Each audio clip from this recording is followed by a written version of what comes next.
کا بھی تذکرہ ہوا کرتا ہے. اس مناسبت سے میں نے آپ کے سامنے اس کی تلاوت کی تھی. ویسے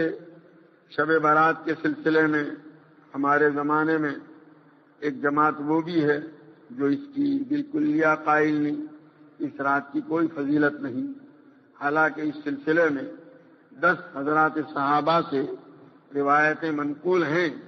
اگرچہ وہ روایتیں سند کے اعتبار سے بہت زیادہ اعلیٰ قسم کی نہیں ہیں، ضعیف ہیں، لیکن حضرات محدثین کے اصول کے مطابق اگر کئی سندوں سے اور کئی طرق سے کوئی روایت آئی ہو تو اس کا وہ ضعف جو ہے، کمزوری کثرت طرق کی وجہ سے اس کی تلافی ہو جاتی ہے، اور وہ فضائل اعمال میں اس قابل ہوا کرتی ہے کہ اس سے استدلال کیا جا سکے. اور نبی کریم صلی اللہ تعالی علیہ وسلم کے بابرکت زمانے سے حضرات صحابہ، تابعین، طب تابعین اور ائمہ مجتہدین کے دور میں اس رات کا اہتمام رہا، اور اس رات میں ان حضرات کی طرف سے اس کی وصولیابی اور اس میں عبادت کا سلسلہ رہا. اس لیے گویا یہ جو ہے اس کے متعلق یہ کہہ دینا کہ اس کا کوئی وجود نہیں ہے، اس کو ہمارے اکابر نے تسلیم نہیں کیا ہے. تو بہرحال یہ شب برات جو ہے اس کو شب برات بھی کہتے ہیں. برات کا معنی گویا گناہوں سے پاکی کی رات، کہ اللہ تعالیٰ اس رات میں گناہوں کو معاف کرتے ہیں یا جو ہے جہنم سے لوگوں کو آزاد کرتے ہیں. امام بہقی رحمۃ اللہ علیہ نے شعاب الایمان میں حضرت عائشہ رضی اللہ تعالی عنہا کی روایت ذکر کی ہے. ایک مرتبہ نبی کریم صلی اللہ تعالی علیہ وسلم اسی رات میں مکان پر تشریف لائے عشاء کے بعد، اور جیسی کہ نبی کریم صلی اللہ تعالی علیہ وسلم کی عادت شریفہ تھی، بہت آہستہ سے دروازہ کھول کر اور آہستہ سے سلام کر کے، تاکہ کسی کی نیند میں خلل نہ ہو، کوئی بیدار ہو تو سن لے، آ کر آپ نے کپڑے اتارے اور ابھی لیٹے ہی نہیں تھے کہ پھر دوبارہ کپڑے پہن کر آپ گھر سے باہر تشریف لے گئے. حضرت عائشہ رضی اللہ تعالیٰ عنہ فرماتی ہیں کہ میرے دل میں یہ خیال آیا کہ کہیں آپ اپنے ازواج مطہرات میں سے کسی اور کے یہاں تشریف نہ لے گئے ہوں،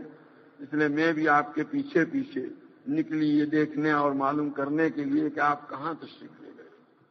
تو نبی کریم صلی اللہ تعالی علیہ وسلم کو حضرت عائشہ رضی اللہ تعالیٰ نے دیکھا کہ بقیع تشریف لے گئے، اور جب دیکھا کہ بقیع ہے تو جلدی سے واپس آئی. وہاں جا کر نبی کریم صلی اللہ علیہ وسلم نے اہل بقیع کے لیے دعائے مغفرت فرمائی. حضرت عائشہ رضی اللہ تعالیٰ عنہ آپ لوٹیں اس سے پہلے جلدی آپ سے پہلے گھر لوٹیں، اور انہی کے بعد حضور صلی اللہ علیہ وسلم پیچھے لوٹے، کیونکہ یہ تیزی سے آئی تھی، ان کی سانس چڑھی ہوئی تھی. دیکھا نبی کریم صلی اللہ علیہ وسلم نے پوچھا کیا بات ہے؟ انہوں نے جو بات تھی سچ عرض کر دی کہ اللہ کے رسول آپ تشریف لائے، کپڑے اتارے، اور پھر تھوڑی دیر کے بعد دوبارہ کپڑے پہن کر آپ باہر تشریف لے گئے. تو میرے دل میں ایسا برا خیال آیا، اگرچہ پھر آپ کو جب وہاں دیکھا تو میں نے سوچا کہ آپ تو اپنے رب کی فکر میں ہیں اور میں اپنی فکر میں ہوں. تو بہرحال حضور صلی اللہ علیہ وسلم نے فرمایا کیا تم یہ سمجھتی تھی کہ اللہ اور اس کے رسول تمہاری حق تلفی کریں گے، تمہارے ساتھ ناانصافی اور زیادتی کا معاملہ کریں گے؟ پھر فرمایا کہ بات دراصل یہ ہے کہ میں جب آیا اور کپڑے اتارے تو حضرت جبریل نے آ کر کے مجھے بتلایا کہ اس رات میں اللہ تبارک تعالیٰ لوگوں کی مغفرت فرماتے ہیں اور جہنم سے آزاد کرتے ہیں قبیلہ بنو کلب کی بکریوں کے، بھیڑوں کے بالوں کے برابر. قبیلہ بنو کلب عرب کا ایک قبیلہ ہے جو بکریاں پالنے میں اور بڑا مشہور تھا. وہ ان بکریوں، ان کے بھیڑوں کے جو بال ہیں اس کے بقدر اللہ تعالیٰ مغفرت فرماتے ہیں. کہا میں اس لیے گیا اور اہل بقیع کے لیے دعائے مغفرت کی. پھر آپ صلی اللہ علیہ وسلم نے حضرت عائشہ رضی اللہ تعالیٰ عنہ سے فرمایا کہ اگر تم اجازت دو تو میں یہ رات اللہ کی عبادت میں گزاروں تو ضرور. حضرت عائشہ رضی اللہ تعالیٰ عنہ فرماتی ہیں